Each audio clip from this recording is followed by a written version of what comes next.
Pardon of the ISIL members is a sign that some in Syria are considering a future when ISIL no longer controls Raqqa, its self-proclaimed capital. Out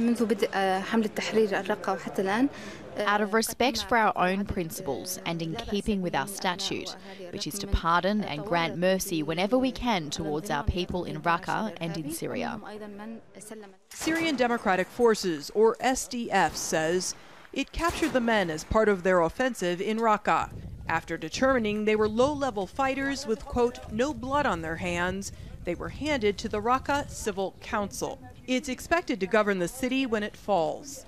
The men were driven to the council's headquarters and lined up, where they listened to speeches and were given sweets. About 6 months ago, I joined. They were very harsh against the people. They wouldn't give anyone a chance to work outside their own sphere. There was a lot of psychological pressure. Men and boys, some as young as 14, say ISIL pressured them to join their ranks. They fooled me. There was betrayal and theft, and we finally saw ISIL's reality. They didn't leave anything for us. Our children and youth died. Some admit they were lured by the money.